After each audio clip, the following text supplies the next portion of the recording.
Praise the Lord. இந்த காலவேளையிலே அரண்களை குறித்து நாம் இன்னமும் தியானிக்க போகிறோம். ஹல்லேலூயா. இது வரைக்கும் எத்தனை அரண் சொல்லி கொடுத்துருக்கேன் தெரியுமா?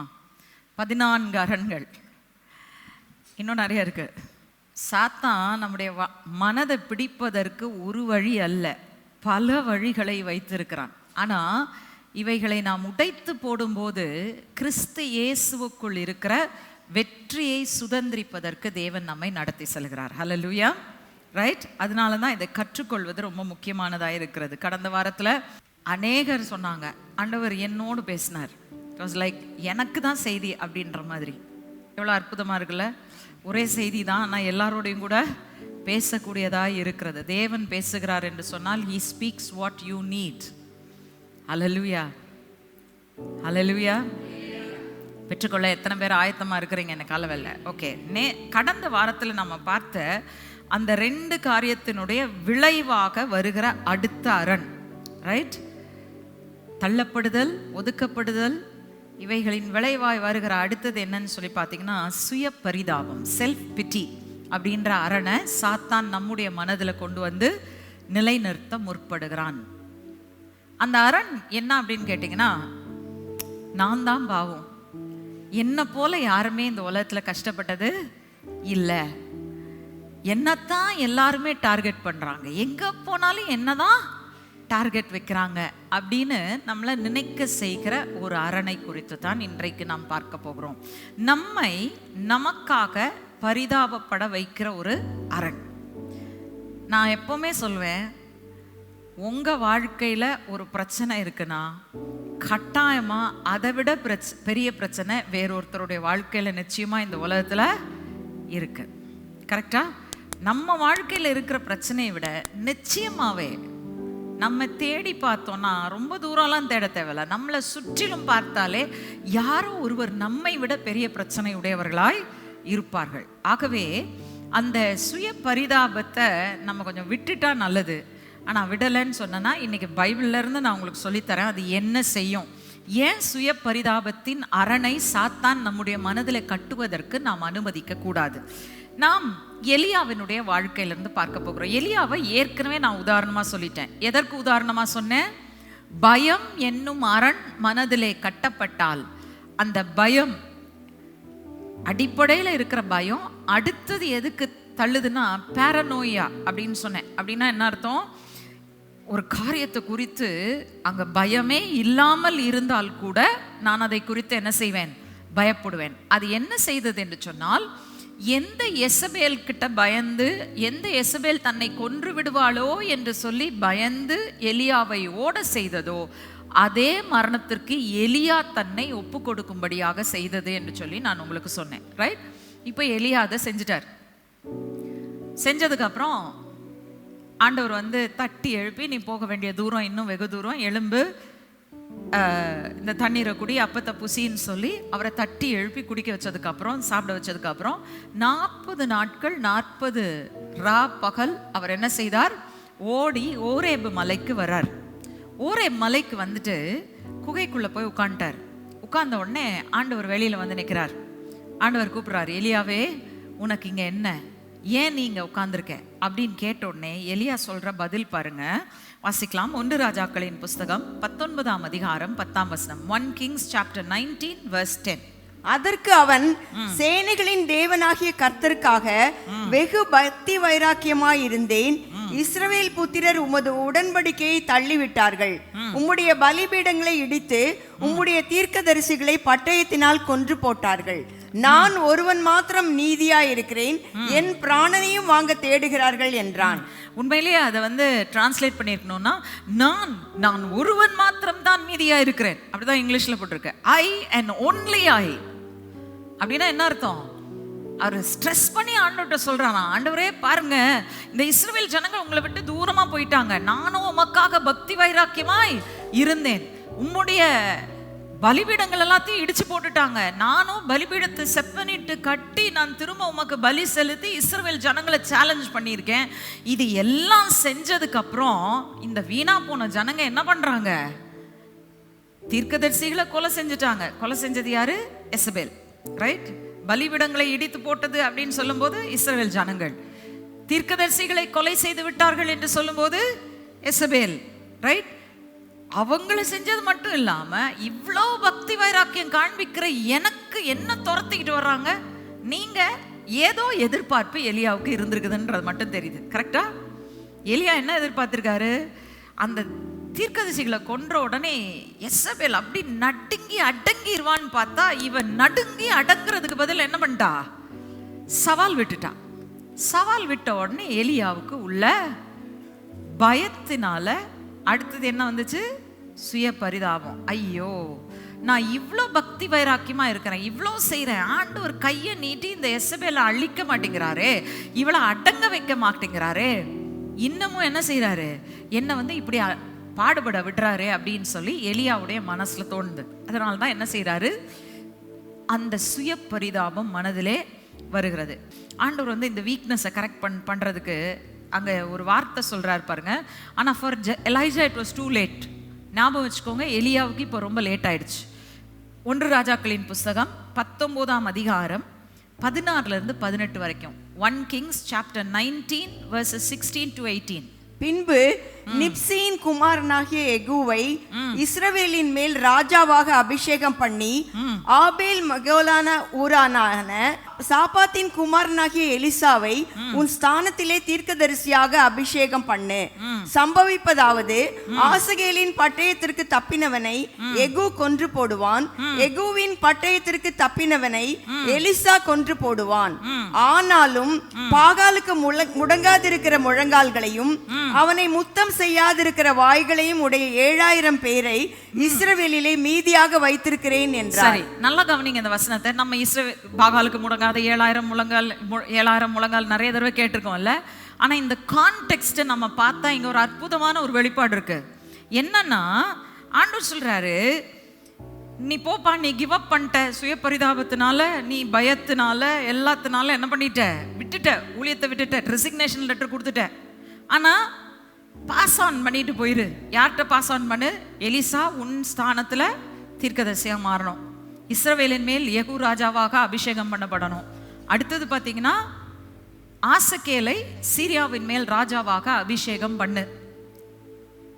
அதை சொல்லிட்டு ஆண்டவர் அங்க நிறுத்தல. பக்கத்துல இருக்கவங்களை பார்த்து சொல்லுங்க, ஆண்டவர் அதோட நிறுத்தல. ஆண்டவர் கதையை முடிக்க மாட்டாரு, அவர் வேலையை செஞ்சுதான் முடிப்பாரு. He will do his work whether you are there in the picture or not. His work will get completed. நீங்க படத்துல இருந்தாலும் இல்லாட்டியும் அவர் வேலை நடக்குங்க. விட்டுறாதீங்க, அந்த பிரிவிலேஜை விட்டுறாதீங்க, பிக்சரை விட்டு வெளியில போயிடாதீங்க. இங்க என்ன சொல்றாரு? எலியா, நீ போயிட்டாலும் பரவாயில்ல, நீ எந்த ஜனங்கள் உனக்கு விரோதமா நிக்கிறாங்க, எந்த எசபேல் உன்னை கொல்ல நிக்கிறான்னு சொல்றியோ அந்த நபர்களை நீ கொல்லாவிட்டால் நான் என்ன பண்ணுவேன்னா ஆசகேல் அனுப்புவேன். ஆசகேல் இஸ்ரவேல் மக்களை என் தண்டாயுதமாய் போய் அவன் அங்கே அவர்களை எதிர்த்து அவர்களை கொன்று போடுவான். எனக்கு எதிர்த்து நிற்கிறவர்கள், என் பலிபீடத்தை இடித்து போடுகிறவர்கள் அவன் கொன்று போடுவான். அவங்கிட்ட ஒருத்தன் தப்பிச்சான்னா அடுத்தது யார்கிட்ட மாட்டுவான்? யெகூட்ட மாட்டுவான். யெகூ யாரை அழிச்சான்? யெகூதான் எசபேலின் கழுத்துல கத்தி வைக்கல, தள்ளி விடுன்னா கீழே உளுந்தா அடிபட்டா ஏறி மிதிச்சு போயிட்டான். Right? That's what will happen. நல்லா கவனிங்க, நீங்க கர்த்தரோடு நின்றால் உங்களை பயமுறுத்தும் எலியா போன்ற பெரிய வல்லமைகளை பயமுறுத்தின அந்த வல்லமைகள் உங்கள் கால்களின் கீழ் ஒன்றுமில்லாமல் போகும். சொரண்டி எடுத்தாங்க, ஞாபகம் வச்சுக்கோங்க. எசபேல சொரண்டி எடுத்தாங்க. என் தேவன் அவ்வளவு வல்லவர். அவளை ஒரு பீஸா கூட விடல. அவளை ஐடென்டிஃபை பண்றதுக்கு அவளுடைய கை தான் மிஞ்சிச்சு. கை ரேகை வச்சு நம்மளை ஐடென்டிஃபை பண்ற மாதிரி ஆண்டவர் அந்த கையை மட்டும் விட்டு வச்சாரு ஐடென்டிஃபை பண்றதுக்கு. சொரண்டி எடுத்தாங்க. ஞாபகம் வச்சுக்கோங்க, இன்றைக்கு நீங்கள் விட்டு விடலாம். ஏன் விட்டு விடுறீங்கன்னா, இந்த சத்ருக்கள் என் சத்ருக்கள் என்று நீங்கள் யோசிக்கிறீர்கள். ஒன்னு சொல்றேன், பெலனும் உங்கள் பெலன் அல்ல, சத்ருவும் உங்கள் சத்ரு அல்ல, யுத்தமும் உங்கள் யுத்தம் அல்ல. உங்கள் யுத்தம் கர்த்தருடைய யுத்தமாயிருக்கிறது. அந்த யுத்தம் அவருக்காக நடத்தப்பட வேண்டும். அவர் வெற்றி சிறப்பாரானால் அவருடைய ராஜ்யம் கட்டப்படும். உங்களுக்கு விரோதமா வர்ற சத்ரு நீங்க பெரிய ஆளுன்றதுனால உங்களுக்கு விரோதமா வர்றதில்லை. உங்க தலையில தட்டி சொல்லிக்கோங்க, நான் இல்லை, நான் ஒன்றும் அப்படி ஒன்றும் பெரிய ஆள் இல்லை. நம்ம பிள்ளைங்க பாஷையில சொல்லணும்னா, நான் அப்படி ஒன்றும் பெரிய அப்பாட்டக்கர் இல்லை, ரைட்? நான் சாதாரண ஆள் தான். இல்லை, சில நேரத்தில் இப்படி கொச்சையா சொல்லி பார்த்தா தான் நமக்கு வந்து அந்த வீல் கம் டவுன் டு அர்த். நம்ம எல்லாம் அந்த மேலே அப்படியே அப்படி நிற்கிறோம். நம்மெல்லாம் ஒன்றும் இல்லைங்க, நம்ம யுத்தம் கிடையாது. The battle is not because of us. The battle is because of the God we carry inside of us. நமக்குள் நாம் சுமக்கிற தேவனாலே தான் நமக்கு யுத்தம் உண்டாயிருக்கிறது. யுத்தம் நமக்கு விரோதமானது அல்ல, நாம் சுமக்கிற கர்த்தருக்கு விரோதமானது. வெற்றி அவராலே வரும். Battle is not yours. The battle is his. The strength is his. பலனும் அவருடையது, யுத்தமும் அவருடையது, உங்களுடையது அல்ல என்பதை மறந்து போகாதீர்கள். அவர் சொல்றாரு, எலியா, எந்த மக்கள் உனக்கு விரோதமா நிக்கிறாங்களோ, ஆசகேலுடைய பட்டயத்துக்கு தப்புனா யெகூவினுடைய பட்டயம் கொன்று போடும். யெகூவினுடைய பட்டயத்துக்கு அவன் தப்புனான், நான் 2 பட்டயத்துக்கு தப்பிட்டேன், நான் 3வது பட்டயமே இல்லாம அவனை வெட்டி போடுவேன். எலிசாவினுடைய வாயிலிருந்து புறப்படும் வார்த்தை அவனை அழித்து போடும் என்று கர்த்தர் சொல்லுகிறார். பலத்தினாலும் அல்ல, பராக்கிரமத்தினாலும் அல்ல, கர்த்தருடைய ஆவியானவராலே ஆகும். ஆகும். இன்னைக்கு பாடுனீங்க, ஆகும், எல்லாம் ஆகும், என் தேவனாலே எல்லாம் ஆகும். ஹல்லேலூயா. அடுத்தது இது என்ன செய்யும்னா, எங்க கொண்டு போய் விட்டுறோம்னா, இன்செக்யூரிட்டி, இன்ஃபீரியாரிட்டி, பாதுகாப்பின்மை. ஆக்சுவலா சொல்ல போனா இன்செக்யூரிட்டிக்கு தமிழ்ல ஒரு சரியான டிரான்ஸ்லேஷனே இல்லை. இன்செக்யூரிட்டினா என்ன?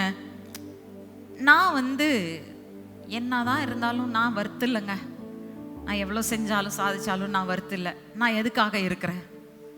நான் இருந்த என்ன பிரயோஜனம்? நான் யார் அப்படின்ற ஐடென்டிட்டி எனக்கு தெரியாது. 2வது, எனக்கு என்ன வச்சிருக்கிறார் ஆண்டவர்ன்றது தெரியாது. அதனால ஐ ஜஸ்ட் எக்ஸிஸ்ட். நான் இருக்கிறேன், ஏதோ இருக்கிறேன்.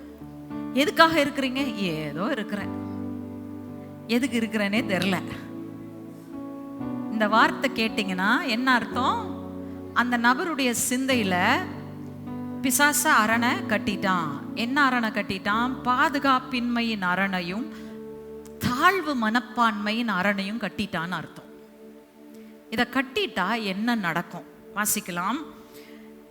ஒரு உதாரணம் கொடுக்க போறேன். இந்த டைம் கிதியோனுடைய வாழ்க்கையில இருந்து எடுக்க போறோம், ரைட்? நியாயாதிபதிகளின் புஸ்தகம் 6ஆம் அதிகாரம் 15ஆம் வசனம். Judges chapter 6 verse 15.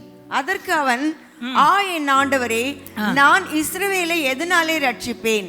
இதோ மனாசேயில் என் குடும்பம் மிகவும் எளியது, என் தகப்பன் வீட்டில் நான் எல்லோரிலும் சிறியவன் என்றான். ஓகே, என்ன சொல்றாரு? கிதியோனை வந்து ஆண்டவர் கூப்பிடுறாரு.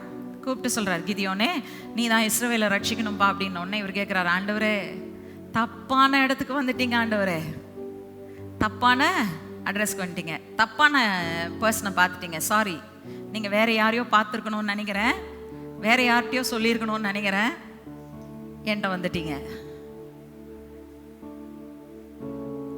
ஒன்று மட்டும் சொல்கிறேன், நான் ஒரு கதை சொல்லலான்னு நினைக்கிறேன், ஆனால் வேண்டாம், அது கொஞ்சம் டேமேஜிங் ஸ்டோரி. நிறைய நேரத்தில் எங்களோட இருக்கிறவங்கள பார்த்துட்டு சிலர் யோசித்துக்குவாங்க, இவங்க ஃபேமிலி தான் அப்படின்னு கனெக்ட் பண்ணிடுவாங்க. கனெக்ட் பண்ணிட்டு சொல்லும்போது, எங்கள் குடும்பத்துக்கு தீர்க்கதரிசனம் சொல்கிறோன்னு நினச்சி அவங்களுக்கு சேர்த்து தீர்க்கதரிசனம் சொல்லுவாங்க. மனுஷன் ஐடென்டிஃபை பண்ணுறதுல தப்பு விடலாம், புரியுதா? நான் சொல்ல வர்றது இதுதான். மனுஷன் வேணா ஐடென்டிஃபை பண்ணுறதுல தப்பு விடலாம், ஆண்டவர் ஒருத்தனை ஐடென்டிஃபை பண்ணால் தப்பே விட மாட்டாருங்க. உங்களை ஐடென்டிஃபை பண்ணார்னா அவருக்கு யார்கிட்ட பேசுறோம், எதுக்காக பேசுறோம் தெரியாம பேசல. என் தேவன் சகலவற்றையும் அறிந்திருக்கிறவர், அவர் முடிவை ஆரம்பத்திலிருந்து பார்க்கிற தேவன். He knows why he is come to you. நிறைய பேரோட ஆண்டவர் இந்த காலை வேளையில பேசி கொண்டிருக்கிறார். ஏன் என்கிட்ட வந்தீங்க ஆண்டவரே? நான் ஏன், என்னால ஒண்ணும் முடியாது, பிரயோஜனமே இல்லை அப்படின்னு யோசிக்கிற உங்களை பார்த்து ஆண்டவர் சொல்றார், I did not make a mistake. I did not make a mistake. உங்களை பார்த்து சொல்லுங்க, God did not make a mistake. என்னை தெரிந்தெடுப்பதில் தேவன் தவறு செய்யவில்லை. என்னை தவறாக பை சான்ஸ் ஆண்டவர் தெரிந்தெடுக்கவில்லை. என்னை குறி வச்சு எடுத்திருக்கிறாரு. ஏதோ ஒரு நோக்கம் இருக்கு. அல்லேலூயா. கிதியோன் சொல்றான், ஐயா நீங்க தப்பான ஆள்கிட்ட வந்துட்டீங்க ஐயா. முதலாவது நாங்க யூதா கோத்திரம் கிடையாது. நீங்க தான் மோசையை கொண்டு யாக்கோபை கொண்டு சொன்னீங்க யூதா நியாயப்பிரமாணிகன், அவன்கிட்ட இருந்து ஆட்சியின் கோல் எப்பொழுதுமே செங்கோல் வந்து அவனை விட்டு பிரியாதுன்னு சொல்லிட்டீங்க. நாங்க யூதா கோத்திரமே கிடையாது, நாங்க மனாசே கோத்திரம். இதுல மனாசே கோத்திரத்துல இருக்கிறது ஒரு பக்கம்னா, அடுத்தது எங்க அப்பா குடும்பத்தை போய் சூஸ் பண்ணீங்க பாருங்க. எங்க அப்பா இன்சிக்னிஃபிகண்ட் கிளானுங்க, ரொம்ப வீக்கான பலவீனமான ஒரு குடும்பம். நாங்க மனாசேலே யாரும் எங்களை மதிக்க மாட்டாங்க, எங்க குடும்பத்தையே மதிக்க மாட்டாங்க. இதுல அந்த குடும்பத்துல இருக்கிற கடைசி லாஸ்ட் பர்சன், போன வாரம் சொன்னேன், தாவீது. கட்டான் அப்படின்னா என்ன அர்த்தம்? மதிக்கப்படாத, ஒரு பொருட்டாக எண்ணப்படாத மனுஷன் என்று அர்த்தம். அப்படிப்பட்டவன் ஆண்டவரே நான். யாரும் என்னை கண்டுக்க கூட மாட்டாங்க. நான் போய் கூப்பிட்டா ஒருத்தன் கூட எனக்கு பதில் கூட சொல்ல மாட்டான். அந்த அளவுக்கு நான் இன்சிக்னிஃபிகண்ட். கடைக்குட்டி, வீட்டுல கடைசி புள்ள நான் தான். என் தகப்பன் வீட்டிலே மிக சிறியவன் நான் தான். என்ன போய் கூப்பிடுறீங்களே, இஸ்ரவேலை நானா ரட்சிக்க போறேன் அப்படின்றான். நல்லா கவனிங்க, கிதியோனுக்கு இந்த இன்செக்யூரிட்டி, இந்த பாதுகாப்பின்மை இருந்ததுக்கு ஒரு காரணம் இருந்தது. என்ன காரணம் வாசிக்கலாம். நியாயாதிபதிகள் 6ஆம் அதிகாரம் 13ஆம் வசனம். Judges chapter 6 verse 13. அப்பொழுது கிதியோன் அவரை நோக்கி, என் ஆண்டவனே, கர்த்தர் எங்களோட இருந்தால் இவையெல்லாம் எங்களுக்கு நேரிடுவானேன். கர்த்தர் எங்களை எகிப்திலிருந்து கொண்டு வரவில்லையா என்று எங்கள் பிதாக்கள் எங்களுக்கு விவரித்து சொன்ன அவருடைய அற்புதங்கள் எல்லாம் எங்கே? இப்பொழுது கர்த்தர் எங்களை கைவிட்டு மீதியானியர் கையில் எங்களை ஒப்பு கொடுத்தாரே என்றான். ஓகே, என்ன சொல்றாரு? ஆண்டவரே, நீங்க வந்து ரைட், எங்க அப்பாமார் எல்லாரையும் வந்து தகப்பன்மார் எல்லாரையும் என்ன பண்ணீங்களாம்? எகிப்துல இருந்து ஓங்கிய புயத்தோடு பலத்த கரத்தோடு வெளியில கொண்டாந்தீங்களாம். செங்கடலை பிளந்தீங்களாம். பார்வோனுடைய ராஜ்யத்துல அவனை அழிவின் மேல அழிவை கொடுத்து அடிச்சு எங்களை வெளியே கொண்டாந்தீங்களாம். ஆனா நாங்க இதெல்லாத்தையும் என்ன செஞ்சிருக்கிறோம்? கேள்விப்பட்டிருக்கிறோமே தவிர நாங்க கண்களால என்ன செய்யலாம் ஆண்டவரே? பார்க்கலாம் ஆண்டவரே. இப்பவும் எங்களால பார்க்க முடியல, சூழ்நிலையில் பார்க்க முடியல. எப்படி இருக்கு? எங்களை நீங்க கைவிட்டு மீதியானியனுடைய கையில எங்களை ஒப்பு கொடுத்த மாதிரி இருக்கு. நாங்க என்னத்தை வச்சு உங்களை நம்புறது? ரைட்? கேட்காம கேட்கிற கேள்வி இதுதான். நமக்கு நிறைய பேருக்கு இதுதான். நான் விசுவாசிக்கிறேன், நான் ஜெபிக்கிறேன், நான் செய்ய வேண்டியதெல்லாம் செய்யறேன், ஆனா என் வாழ்க்கையில மாற்றத்தை காணுமே, என்னால விடுதலையே பார்க்க முடியலையே. உங்களை பார்த்து ஆண்டவர் சொல்றாரு, கிதியோனுக்கு வேணா அந்த இன்செக்யூரிட்டி, அந்த பயம் வரலாம், உனக்கு வரக்கூடாது மகனே மகளே அப்படின்னு கர்த்தர் சொல்றாரு. ஏன் ஆண்டவரேன்னு கேட்டிங்களா யாராவது? உடனே ஏன் அப்படின்றது வந்துச்சா மைண்ட்ல? வந்துச்சுன்னா அதுக்கும் பதில் சொல்லிடுறேன். ஏன்னா கிதியோனின் சந்ததி தரிசித்து நடந்த சந்ததி. ஆனா நீங்களும் நானும் விசுவாசித்து நடக்கிறவர்களாய் இருக்கிறோம். தரிசித்து நடக்கிறவர்கள் அல்ல, நாம் விசுவாசித்து நடக்கிற ஒரு சந்ததியாய் இருக்கிறோம். அல்லேலூயா. நம்முடைய விசுவாசமே உலகத்தை ஜெயிக்கிற ஜெயமாய் இருக்கிறது. அல்லேலூயா. We don't wait to see, we trust and walk forward. என்ன ஆனாலும் பரவாயில்ல ஆண்டவரே, விழுந்தாலும் ஸ்டம்பிள் பண்ணாலும் பரவாயில்ல, உம்மை நம்பி நாங்க நடந்து கொண்டே தான் போவோம். நாங்க சுய பரிதாபத்துல உட்கார மாட்டோம், பாதுகாப்பின்மையில உட்கார மாட்டோம், நடக்குமா நடக்காதான்ற கேள்வியோட நாங்க உட்கார மாட்டோம். நாங்க யாரா இருக்கிறோம்? தேங்கி நிற்கிற சந்ததி இல்ல, கிறிஸ்து இயேசுவுக்குள் நாளுக்கு நாள் வீரர்களாய் முன்னேறுகிறவர்களாய் நாங்கள் இருக்கிறோம். அல்லேலூயா. ஆண்டவர் எப்பவுமே சொல்லியிருக்காரு, நீ விளைவுகளை பார்க்காத, விதைத்து கொண்டே போ. ரைட்? எத்தனை பேர் என் கூட இருக்கிறீங்க? எத்தனை பேர் கீழ்ப்படியா ஆயத்தமா இருக்கிறீங்க? விளைவுகளை பார்த்து இத்தனை நாட்கள் நீங்க உட்கார்ந்துட்டு இருந்தீங்கன்னா, வரல நடக்கலன்னு பார்த்தீங்கன்னா, ஆண்டவர் சொல்றாரு, நடக்குமா நடக்காதான்னு பார்த்துக்கிட்டு இருக்காத, விதைத்து கொண்டே போகும். ஏன்னா உனக்கு பின்னாடி தூதனை அனுப்புவேன், அவன் பலன்கள் எல்லாவற்றையும் சேர்த்து சேர்த்து சேர்த்து சேர்த்து சேர்த்து சேர்த்து ஒரு பலன் கூட வீணா அழிந்து போக விட மாட்டேன், நிச்சயமாய் உன் வாழ்க்கையில கொண்டு வந்து சேர்ப்பேன் என்று சொல்லுகிற கர்த்தர் உண்டு. ஏற்ற காலத்துல நாம் சோர்ந்து போகாமல் விதைப்போமானால் ஏற்ற காலத்துல அறுப்போம் என்பது தான் தேவனுடைய வாக்குத்தத்தம். என்னை பொறுத்த வரைக்கும் கால்குலேஷன். நான் விதைச்சிருக்கிறேனே இன்னும் வரலையே, விதைச்சிருக்கிறேனே இன்னும் வரலையே, விதைச்சிருக்கிறேனே இன்னும் வரலையே. நீங்க இப்படி இருந்தீங்கன்னா இப்படிதான் இருப்பீங்க. புரியுதா? ஆண்டவரே விதைச்சிட்டேன், பலன்களை கொண்டாந்து சேர்த்துருவீங்க. நீங்க சில நேரத்துல இன்வெஸ்ட்மெண்ட் பண்றீங்க, இன்வெஸ்ட்மெண்ட் பண்ணிட்டு ஒரு நாளையும் தோண்டி பார்த்துட்டு இருக்கீங்களா, அந்த இன்வெஸ்ட்மெண்ட்ல இருந்து ரிட்டர்ன்ஸ் வந்துருச்சான்ட்டு உங்களுக்கு தெரியும். இன்வெஸ்ட் பண்ணிட்டா அதுல இருந்து ரிட்டர்ன்ஸ் வந்து ஆட்டோமேட்டிக்கா என்ன செய்யும், என் பேங்க்ல கிரெடிட் ஆயிரும். மனுஷனை நம்புவீங்க, ஆனா ஆண்டவரை நம்பவே மாட்டீங்களே. கரெக்டா? அவர் என்ன சொல்லி இருக்கிறாரு? விதைப்பின் பலனை நீங்க அனுபவிக்காம போக மாட்டீங்க. அல்லேலூயா. சோர்ந்து போகாமல் விதைத்து கொண்டே இருக்கிறவர்கள் ஏற்ற காலத்துல பலன்களை அறுக்கத்தான் செய்வார்கள். அல்லேலூயா. விதைத்து கொண்டே போங்க. Don't worry. பயம் தேவையில்ல, இன்செக்யூரிட்டி தேவையில்ல. நடக்குமா, ஆண்டவர் கொண்டாந்து சேர்ப்பாரா, கொடுக்காம போயிடுவாரா அப்படின்னு பயப்படாதீங்க. அவரை நம்பி ஸ்ட்ராங்கா அவருக்குள்ள ஒரு நம்பிக்கை வச்சுக்கிட்டு நடந்து கொண்டே இருங்க.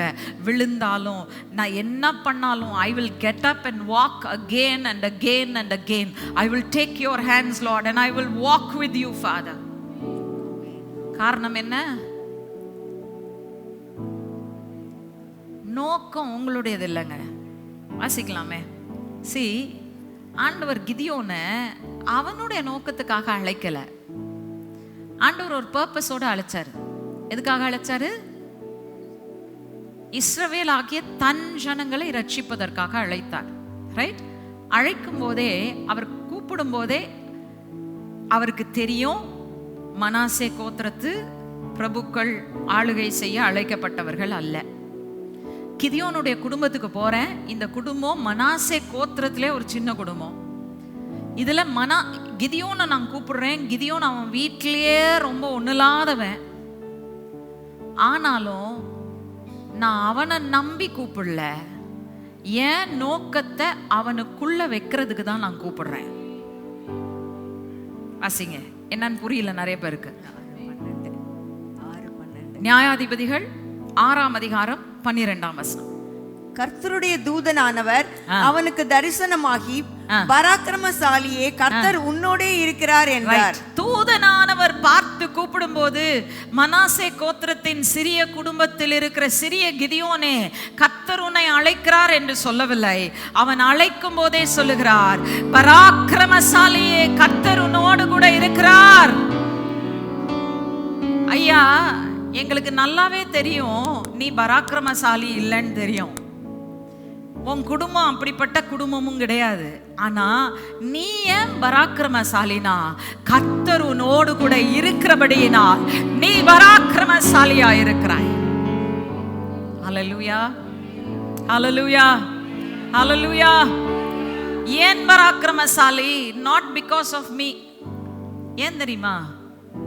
நம்ம என்னன்னா, இது ஏன் இந்த உணர்வு நமக்கு வர்றதில்லைன்னா, நமக்கு சில ஸ்ட்ரென்த்ஸ் இருக்கும், நமக்கு சில பலன்கள் இருக்கும். அந்த பலன்ல நான் நின்று ஏதாச்சும் ஒன்று செய்யும் போது, பத்தி ஆண்டவர் எனக்கு கொடுத்த எனக்கு இருக்கிற திறமை, ஆண்டவர்னு சொல்ல மாட்டோம் அங்க, எனக்கு இருக்கிற திறமை, எனக்கு இருக்கிற தாளந்து, எனக்கு இருக்கிற படிப்பு, எனக்கு இருக்கிற அறிவு, நான் உங்களை பார்த்து சொல்றேன், நீங்க ஒண்ணுமே கிடையாது. You are nothing. Accept that first. புரியுதா? அதை அக்செப்ட் பண்ணிக்கோங்க. நான் ஒண்ணுமே இல்லை ஆண்டவரே. நான் எப்பவுமே ஆண்டவர்கிட்ட கேட்பேன், ஆண்டவரே இந்த மத்தேயு 7:21-23 இருக்கிற கூட்டத்துல போய் சேர்ந்துடக்கூடாது ஆண்டவரே. நாங்க உணரணும், எங்களுக்கு கொடுக்கப்பட்டிருக்கிறது எங்க இஷ்டத்தின்படி பயன்படுத்துறதுக்கு இல்ல. எங்களுக்கு கொடுக்கப்பட்டிருக்கிறது நாங்க யாரா இருக்கிறோன்றதுனால நீங்க கொடுக்கல.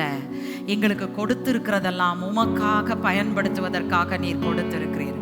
உங்கள் பலன்களோ பலவீனங்களோ எதுவாய் இருந்தாலும் God can use everything for his glory and he wants to use it for his glory.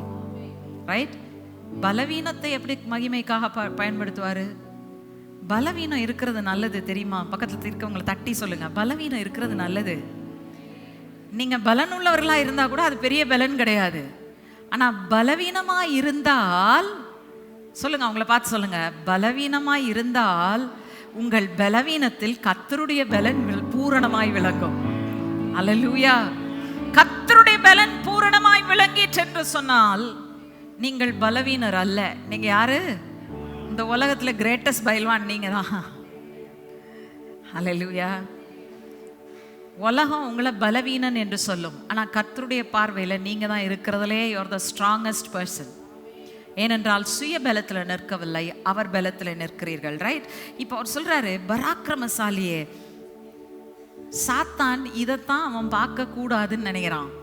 கரெக்டா? என்ன சொல்றான்? அதனால தான் ஆண்டவர் முதல்லயே சொல்லிட்டாரு, நீ யார்? நீ பராக்கிரமசாலி. எதனாலே பராக்கிரமசாலி? உன்னோடு கூட இருக்கிறவர் பராக்கிரமசாலி, ஆகையால் நீ பராக்கிரமசாலி. கர்த்தரோ பயங்கரமான பராக்கிரமசாலியா என்னோடு கூட இருக்கிறாருன்னு சொன்னாங்க பழைய ஏற்பாட்டுல. இன்னைக்கு உங்க கூட இருக்கிறாரா? உங்களுக்குள் இருக்கிறாரா? உள்ள இருக்கிறாரு. பராக்கிரமசாலி உங்களுக்குள்ள இருக்கிறாரு. பலமுள்ளவர் உங்களுக்குள் இருக்கிறார். அரண்களை நிர்மூலமாக்குகிறவர் உங்களுக்குள் இருக்கிறார். பலத்தின் மேல் பலன் அடைய செய்கிறவர் உங்களுக்குள் இருக்கிறார். வெற்றிகளை தருகிறவர் உங்களுக்குள் இருக்கிறார். உங்களுக்காக யாவற்றையும் செய்து முடிக்கிறவர் உங்களுக்குள் இருக்கிறார். He is not outside of you, he is within you. உங்களுக்குள் இருக்கிறவர் தாங்க உங்க ஐடென்டிட்டி.